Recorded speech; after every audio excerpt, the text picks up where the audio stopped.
Seguimos escuchando las voces de quienes son el cambio. Andrea Hoffman y María José García están presentando Clave Social. Estamos de vuelta con nuestro último entrevistado después de un programa donde hemos motivado a la gente a hacer deporte, a tener una vida saludable, porque el deporte hace muy bien. Pero hay cosas en este país que no están bien, ¿cierto, María José? Así es. Fíjate, Andrea, que estuve leyendo un reportaje que dice que Chile es el segundo país de Latinoamérica donde más aumentó la obesidad en los últimos 30 años. Es decir, pasamos de altos índices de desnutrición en nuestro país a altos índices de obesidad. Y fíjate que cada 4 de marzo se conmemora el Día Mundial de la Obesidad, que es una fecha que busca generar conciencia sobre esta enfermedad crónica y muy compleja. Y para eso ya estamos en el estudio con el doctor Rodrigo Muñoz. Él es cirujano digestivo de la Universidad de los Andes, del Hospital Sotero del Río y actual presidente de la Sociedad Chilena de Cirugía Bariátrica y Metabólica. ¿Cómo estás, Rodrigo? Muy bienvenido. Muchas gracias por la invitación, María José y Andrea.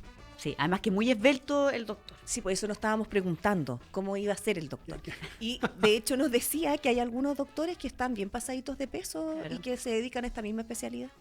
¿Por qué entonces, Rodrigo, la primera pregunta, es tan complejo mantener un peso equilibrado? ¿Cuáles son las variables que tenemos en nuestro mundo hoy día? Bueno, y eso es súper importante porque en el fondo lo que demuestra que, por ejemplo, incluso profesionales del área de la salud, que uno pensaría que deberán estar todos sin factores de riesgo, ¿verdad? Claro. La verdad es que la obesidad es una enfermedad, primero, súper compleja. Que a la gente le quede claro, nadie quiere ser gordo. Exactamente. Entonces, la obesidad es una enfermedad crónica, muy compleja, y con compleja nos referimos a que multifactorial. Hay distintos factores que inciden en que una persona pueda vivir con un exceso de peso y eso que le traiga consecuencias negativas para su salud, ¿verdad? Y en ese sentido, lo que ha ido pasando con lo que decía María José a lo largo de los años es que hemos pasado del problema de la desnutrición que había antes a un problema como de sobrenutrición. Hoy en día en nuestro país, los datos de la última encuesta nacional de salud dicen que más o menos casi el 40% de la población tiene sobrepeso, más de un 30% tiene obesidad, y obesidad severa o obesidad mórbida es como el 3%. Y efectivamente hemos pasado de una visión de estigmatización, o estamos tratando de pasar de una visión de estigmatización a entender más esto como una enfermedad. La visión típica, esta persona tiene obesidad porque no tiene fuerza de voluntad, porque es flojo, porque no se mueve, porque no camina. La estamos cambiando por tratar de identificar qué hace que una persona, por ejemplo, efectivamente no pueda controlar bien la cantidad de alimento que come. Porque a una persona efectivamente le puede costar más, no sé, caminar o moverse o estar motivado para la actividad física. Entonces, más que un tema de fuerza de voluntad, lo que hemos sabido con los últimos años, gracias a las investigaciones y a la evidencia, es que eso está mucho más mediado por factores fisiológicos y metabólicos que simplemente por un tema conductual. Entonces, cuando alguien vive con obesidad, es una enfermedad crónica y requiere un tratamiento que sea eficaz y oportuno. Ya, pero también tiene que ver quizás con la educación, por ejemplo, porque uno siempre ve a familias y generalmente si los papás tienen sobrepeso, los niños también. Y uno mira y dice, porque uno es bueno para criticar a la gente, y dice, ¿cómo estos papás que no son cómodos teniendo sobrepeso, probablemente no saben que no está bien, tienen a sus hijos con sobrepeso? Pero parece que tiene que ver también con un entorno educacional. Bueno, y eso es súper importante también porque refleja dos cosas muy importantes. La regulación del peso corporal tiene muchos componentes individuales que son fisiológicos y genéticos. Por lo tanto, uno hereda una carga de sus padres en el fondo, que a mí me puede predisponer más o menos para adquirir X enfermedades, sobre todo cuando estoy en un ambiente que lo promueve. Entonces ahí se mezclan dos cosas. Si uno hereda, entre comillas, la susceptibilidad para ganar peso de forma fácil y además estoy en un ambiente que hoy en día se conoce como obesogénico en el fondo, o sea, que promueve o facilita, eso se explica fácilmente. Y de hecho hay algunos estudios que dicen que la obesidad es como contagiosa, en el sentido de que tú tiendes a reunirte con gente que comparte tus mismos hábitos. ¿Verdad? Entonces es muy difícil que alguien, por ejemplo, que vive con obesidad y tiene estos hábitos que uno trata de cambiar, vaya a estar conviviendo con otras personas con hábitos que sean muy distintos a los de él. Tienden a aislarse. Y en las casas pasa eso, hasta las mascotas a veces. Claro, está más gordito. Sí, pues hace harto sentido. Sí. Hace harto sentido lo que dice Rodrigo. Y ¿qué te pasa a ti con porque desde hace un tiempo también hay un movimiento, que no solamente nacional, sino que mundial, que es el body positive, sí, ¿no? Que salen las modelos XL, acepta tu cuerpo, ámate como eres. Ámate como eres. ¿Eso nos ha jugado a favor o en contra? Yo te diría que hoy en día nuestra sociedad se comporta globalmente de una manera muy distinta a lo que nos tocó vivir. Yo tengo 45 años y veo claramente las diferencias desde que me tocó a mí ser niño y adolescente, ¿verdad? O estar incluso en la universidad, a lo que estamos viendo hoy en día. Y en ese sentido, el tema del body positive, yo creo que uno tiene que ser súper respetuoso de la interpretación, ¿verdad? Y de algunas cosas tan sensibles hoy día como son algunas ideas o como puede ser la imagen corporal. La idea desde el punto de vista médico, la evidencia que nosotros tenemos es que es muy respetable que una persona pueda habitar estos cuerpos grandes. Y de hecho hoy en día la estrategia es que cuando tú estás en una consulta y estás con algún paciente que evidentemente tiene exceso de peso, uno siempre tiene que pedir permiso a los pacientes para saber si quieren hablar acerca de su peso. Y eso es respetar el espacio individual. Y lo otro también que es muy importante es que la gente tiene que saber que muchas veces el vivir con exceso de peso en algún momento puede traer consecuencias negativas para la salud. Y de hecho hace poco salió un estudio que está buscando reclasificar la definición de obesidad. Hoy en día la obesidad se define fácilmente, tú te mides, te pesas y se calcula una cosa que es el índice de masa corporal. Sí. ¿Verdad? Y el índice de masa corporal tiene una buena asociación con la cantidad de tejido adiposo que tenemos. Tiene muchas falencias, pero es bien práctico. Tú te pesas, te mides, y si alguien tiene un índice de masa corporal sobre 30, uno ya dice esa persona tiene obesidad.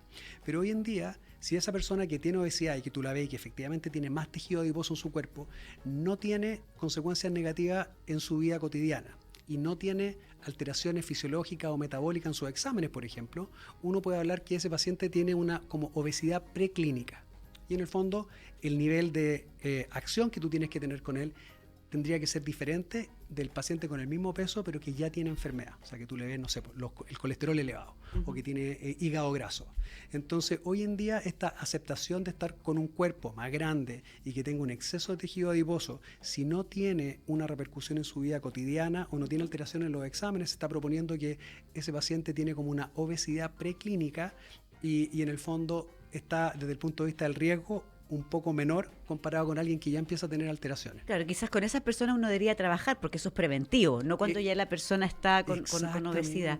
Y las cifras que mencionaba María José al principio, que son bastante tremendas, encuentro yo, tienen muchas repercusiones a nivel gubernamental también, a nivel nacional, de Estado de Salud de la Nación. Bueno, claro. Entonces yo quería preguntarte si hay yo sé que hay varias iniciativa, pero concretamente, ¿la gente puede acceder si es que ya llegamos a una obesidad? Porque me imagino que uno puede prevenir muchas cosas, pero a una operación bariátrica, por ejemplo, con un equipo multidisciplinario, si tengo menos recursos que otras personas o estamos en pañales. No, mira, yo te diría que nuestro país ha dado señales súper importantes a lo largo de los años que van en la dirección correcta. Una de ellas, todos la conocemos y tiene que ver con la ley de etiquetado.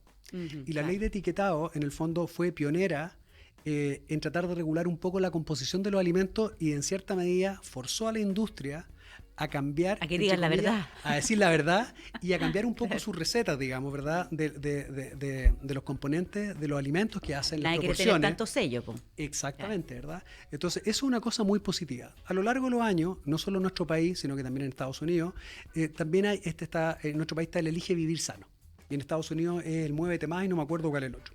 Y en el fondo, la perspectiva de estas intervenciones que son a gran escala, más que lograr revertir los niveles de obesidad que tenemos hoy en día, buscan desacelerar el aumento en la cantidad de personas que viven con obesidad, ¿verdad? Porque con esta curva que va creciendo es súper difícil retrocederla. Entonces, cuando tú escuchas a la gente, a los epidemiólogos o salubristas hablar de esto, el objetivo es que crezca más lento. Entonces, en ese sentido estamos súper bien. Y lo otro, con respecto al acceso a los tratamientos, probablemente estamos un poquitito atrás, pero también hay señales positivas. Yo soy cirujano, ¿verdad? Y nosotros hacemos algunos tratamientos quirúrgicos para los pacientes que tienen obesidad, que es la llamada cirugía bariátrica. Y el gobierno, el año 2002, habilitó un beneficio para los pacientes, que es el bono PAD de cirugía bariátrica. Y PAD significa pago asociado a diagnóstico. Y es un beneficio que existe para distintas enfermedades en nuestro país. ¿Y cuál es la particularidad que tiene? Es que es un costo fijo, que está valorizado por el Ministerio de Salud, y tú lo puedes ejecutar en las distintas instituciones privadas, mayoritariamente, que son las que absorben gran parte de estas cosas, y algunas públicas, en el fondo que estén dispuestas a ejecutar esos tratamientos con un presupuesto X. Ahora, ¿cuál es la gracia? Es que el paciente paga la mitad y el Estado financia la otra mitad. Perfecto. Entonces, si tú analizas el compromiso que adquirió el gobierno y que se ha mantenido, la cantidad de plata que se está entregando a los pacientes para que puedan acceder a estos tratamientos que antes eran bastante menos alcanzables, es bien significativo y de hecho marca un ejemplo a nivel mundial, porque la información que nosotros tenemos es que no hay países en la actualidad que tengan un sistema de financiamiento para la cirugía bariátrica que sea un copago y que tome la mitad de los costos de la cirugía. Claro, pero a pesar de eso tenemos unos niveles de obesidad que son tremendos y yo, la verdad es que, bueno, hay un cambio de estilo de vida en los últimos 30 años, la alimentación también ha ido cambiando en las familias chilenas, o sea, la cantidad de alimentos ultraprocesados que comemos, la cantidad de bebidas gaseosas, azucaradas que comemos. Sí, somos grandes consumidores. O sea, que comemos, que tomamos, o sea, consumimos alimentos que son muy dañinos para la salud y sabemos que son dañinos para la salud, sin embargo, somos grandes consumidores de ellos. Sí. ¿Qué crees tú que pasa? ¿Por qué hemos mutado también a este tipo de alimentos? ¿Tiene que ver con una sociedad más desarrollada, que también es como medio dicotómico, ¿no? Sí, claro. Una sociedad más desarrollada, es el alcance a la mano de este tipo de productos. ¿Qué crees que pasa ahí? Bueno, yo creo que hay muchas cosas que han influido en esto. Claramente esta sociedad como más desarrollada tiene mucho de Occidente, ¿verdad? Imitamos mucho el estilo de vida americano. De los Estados Unidos. ¿Verdad? Claro. Entonces, en el fondo tenemos esta invasión en algún momento en nuestro país de los locales de comida rápida. El tema de la tecnología ha hecho que hoy en día seamos más sedentarios y uno, no sé... Pantallas. No sé, por ejemplo, qué pasó ahora con el corte. La gente que vivía en condominio, yo hablaba con algunos, me decían, oye, todos los niños afuera jugando como nunca. Claro. ¿Verdad? Porque no tenían el acceso a las pantallas, al teléfono, a Netflix. Entonces, tú vas viendo que efectivamente tenemos acceso a alimentos ultraprocesados que tienen una alta densidad calórica a un costo mínimo de esfuerzo físico y muchas veces incluso los valores. Tú vas a estas comidas rápidas y por poca plata quedas muy satisfecho. Y eso también tiene que ver con el tema de cómo, no sé si la palabra es manipular, pero cómo tú haces esos alimentos. Porque básicamente se sabe hoy en día que si tú manipulas las grasas, los azúcares en el fondo, y los carbohidratos, eso puede generar una adicción muy potente. Y eso tiene que ver con un concepto que es como el placer que te genera a ti comer algún alimento. Y eso genera adicción. Y está demostrado que estimula los mismos centros que alguna droga súper potente. Sí. Entonces tú vas mezclando, estamos más sedentarios. Hoy día la gente ya ni camina, piensa tú que están estas, ¿cómo se llama? Los scooters, o sea, para caminar 1 cuadra o 2 cuadras. Yo de repente estoy en la clínica o en el hospital y tú ves gente joven que prefiere tomar un ascensor, mira, ni siquiera para subir. Al segundo piso. Y para bajar un piso. Las escaleras, los metros están vacías. Yo cuando voy al Sótero del Río, tú ves, toda la gente va a la cuestión mecánica y nadie sube y muy poca gente baja cuando tiene la opción.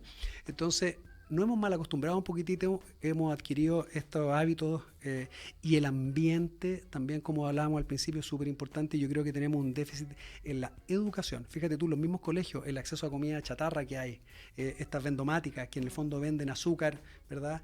Los niños, no hacemos educación en alimentación saludable. En algunos países, ponte tú, yo entiendo que en Italia, la hora de almuerzo de los niños, hay nutricionistas, y la comida se la sirven como en la casa, es con un plato, con servicio, ensalada y súper gourmet en el fondo, o sea, claro, que sea pescado. De hecho, es la duda que nosotros siempre tenemos. En Italia, bueno, es para las pastas, para los helados, en Francia, los croissants, y son flacos. Y los niveles, claro, ya son los niveles de obesidad son mucho menores a los nuestros. Los estudios de la comida mediterránea de la dieta mediterránea. Y también dicen que el azúcar es casi más adictivo que cualquier droga. Bueno, claro, lo que tú estabas diciendo, claro, es súper grave. Y además yo estaba pensando mientras tú hablabas, retrocediendo en el tiempo, porque yo creo que la mayor de acá. Yo comía Milo, todas esas cosas que efectivamente ahora tienen menos sello porque están mejor hechos, pero yo andaba me despertaba a andar en bicicleta, jugábamos al tombo, yo no llegaba a mi casa. La amenaza, en vez de vamos a salir para que los niños salgan a pasear, a mí me decían, si no llegas a las 9, castigada. Claro. Era la única forma de saber que yo estaba bien y llegaba a la casa. Exactamente, sí. Entonces han cambiado brutalmente las cosas de un minuto a otro. Sí, hoy en día, entonces al final uno ve que, y además, el tema del comer, claramente uno no come por hambre en general. Son pocas las veces que nosotros comemos por hambre. Hay un tema cultural. Todo gira en torno a la comida. O sea, a mí de repente me impresiona, uno está en la casa, está terminando de almorzar, ¿y qué vamos a comer en la noche? También. Qué Entonces, agote, a mí me pasa. Sí, ¿verdad? Entonces, en el fondo, cuando tú empiezas ya a hablar con los pacientes, por ejemplo, que tienen sobrepeso o obesidad, hay un porcentaje alto de los pacientes que tiene algún grado de trastorno en la conducta alimentaria. Y la típica frase que te dicen los pacientes es que yo tengo ansiedad. Y cuando tú le empiezas a preguntar qué es la ansiedad, bueno, ahí aparecen estas cosas, por ejemplo, de los picoteos durante el día, o trastornos de la conducta alimentaria que al menos un 30% de los pacientes que viven con obesidad en el fondo lo tienen. E incluso el déficit atencional se asocia mucho a esta cuestión de estar comiendo, tú estás haciendo alguna cosa y estás picoteando todo el día. Entonces, los pacientes no se dan cuenta la cantidad de calorías que están ingiriendo, y con el tiempo tú vas ganando peso, y todo eso contribuye de manera muy negativa a las tasas que tenemos hoy en día. ¿El peso necesariamente es directamente proporcional a tener una mala salud o no? Bueno, Mientras más peso, peor salud. Bueno, sí, a ver, claro. A ver, los estudios dicen eso, y ahí lo que importa es un concepto que tampoco está como muy difundido, que es la composición corporal. Ya, porque uno siempre ha escuchado, no, que yo soy de huesos pesados. Claro, sí, De pues, hueso bueno, ancho. obvio, de hueso. Y ahí lo que tú te das cuenta, y este es un ejemplo clásico que uno le da a los pacientes o que uno escucha en las conferencias. Si tú le calculas el índice de masa corporal, y es una de las limitaciones de lo que estamos hablando, a un físico-culturista, te va a salir en rango de obesidad severa, Sí, 40, claro. 45. Pero ese tipo tiene probablemente un 3% de grasa corporal. Ah, claro. ¿Verdad? Entonces, en el fondo aquí hay dos cosas. Uno es, claro, el peso global, y el otro es la composición corporal. Y lo que sí se sabe es que cuando tú tienes un porcentaje de tejido adiposo en exceso, eso de una u otra manera te aumenta tu riesgo de adquirir enfermedades. Ya. Y lo que hoy día sabemos, datos duros, es que en el fondo la gente que vive con obesidad, dependiendo la edad, el género y todo, tiene una expectativa de vida reducida y puede vivir entre 8 a 15 años menos comparado con su contraparte en el fondo que está con un peso fuera de ese rango. Tengo una pregunta. Mm, Levanté esa, la mano con Miss, el colegio. Miss. Profe, Profe, lo que pasa es que me nació el tiro una duda, porque la menopausia también es para las mujeres, igual que la andropausia, me imagino de alguna otra manera en Sí. versión masculina, es un cambio metabólico muy importante y tú no puedes seguir comiendo como comías antes. Muy potente. O sea, siempre recomienda, ojalá cambiar los hábitos desde antes, Sí. porque en el minuto ya cuando eres grande, hay pasado más de 50, cuesta mucho Cuesta, cambiar sí. hábitos. ¿Cómo estamos entre hombres y mujeres con términos de la obesidad? Bueno, en general siempre las mujeres, si tú lo comparas con los hombres, tienden a proporcionalmente tener más obesidad que los hombres. Y eso tiene que ver por el tema hormonal que mencionas tú, porque fisiológicamente las mujeres están preparadas para el tema del embarazo, y eso también hace que la cantidad de tejido adiposo que tienen es distinto y es mayor que los Lo hombres. tenemos todo. Claro, exactamente. Qué injusticia. Claro, y eso es una de las causas por las cuales en general se le atribuye porque esta como desproporción entre la cantidad de hombres en el fondo y mujeres que pueden tener obesidad o exceso de peso.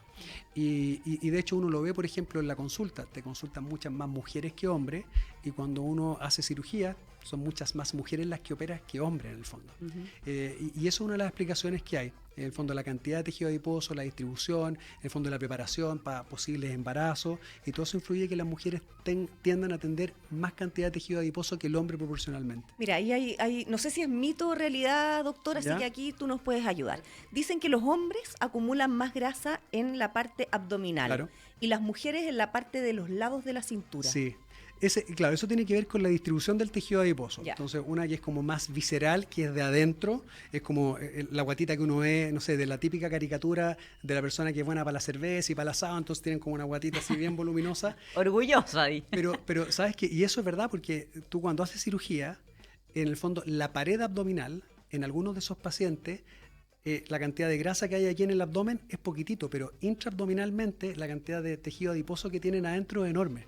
Entonces ahí tú te das cuenta que esa guatita así que se ve como la cervecera que dicen, en el fondo se relaciona con eso que comentas tú. Y en teoría esa ubicación del tejido adiposo aumenta el riesgo cardiovascular. En teoría puede favorecer que estas personas tengan más riesgo de hacer infartos al corazón, derrames cerebrales, otros problemas cardiovasculares clásicos. ¿Sí? Bueno, y siempre comentamos con María José que vivimos en la época de la abundancia, porque antes uno tenía muchos menos productos que comprar. Hoy día hay demasiados productos y efectivamente uno se marea mucho al momento de comprar. ¿Cuáles serían los consejos que tú darías, Doc?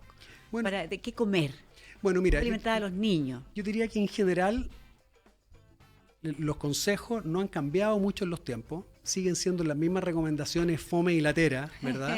Verduras, frutas. Claro, pero de repente hay alguna estrategia y el llamado que uno le hace a los pacientes es que primero no se sientan sobrepasados, porque en el fondo si alguien tiene obesidad, va a una consulta con la nutricionista o ve al nutriólogo, sale con un listado de cosas que tiene que hacer enorme, que es abrumador para cualquiera de nosotros. Básicamente estamos hablando de hábitos.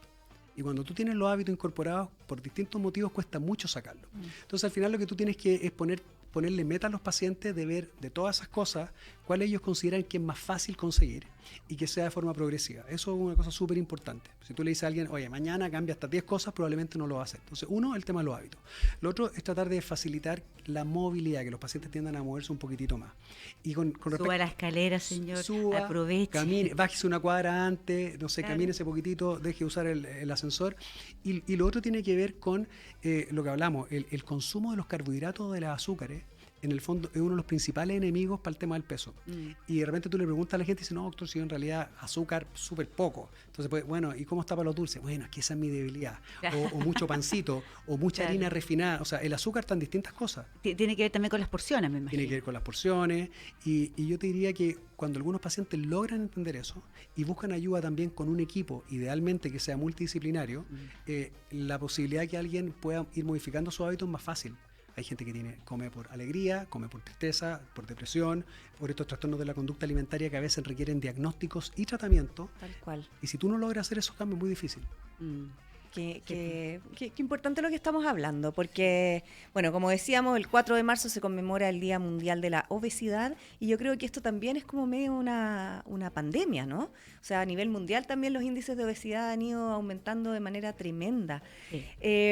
Esto también ¿última? Por supuesto, me está diciendo David que estamos ahí apretados. Ya, pero última. Lo que pasa es que también hay ciertos mitos asociados. Yo siempre he escuchado que, por ejemplo, si una persona es flaca cuando es chica, independiente que después engorde cuando es más grande, la persona se sigue viendo flaca en el espejo. Y al revés, cuando una persona ha sido más gordita o sobrepeso de chico, nunca se saca esa imagen de la cabeza.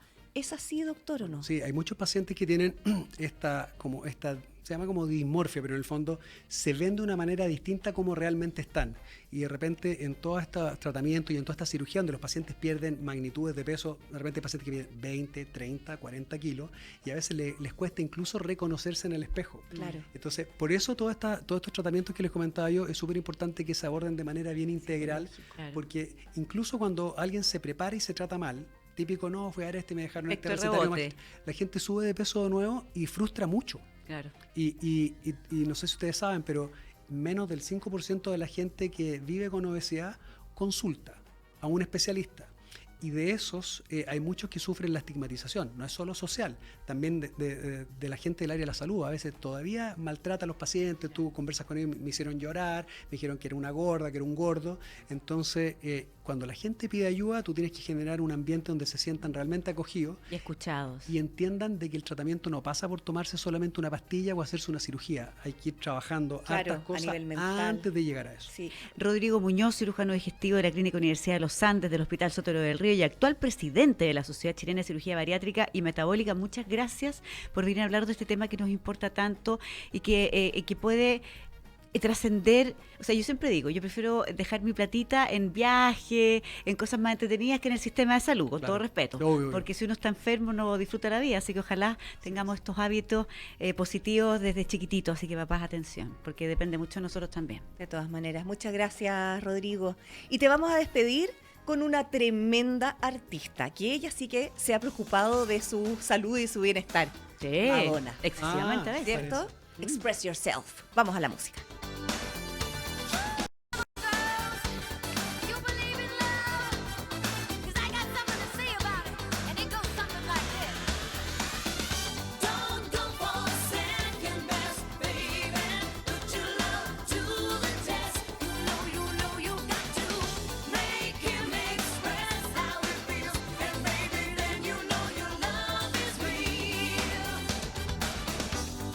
Don't need diamond rings.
Me levantó el dedito David nuevamente, así que estamos de vuelta después de esta conversación tan interesante donde esperamos haberlos nutrido de más información para generar cambios, para estar sano, para estar feliz, porque nadie quiere estar con poca movilidad física, sintiéndose cansado o con un no muy futuro esplendor. Oigan, además estamos comenzando marzo, que es un mes que en general se nos hace de repente un poquito largo, un poquito tedioso. Estamos volviendo a las rutinas de los colegios, universidades, trabajo, etcétera, así como lo musicaliza nuestro David.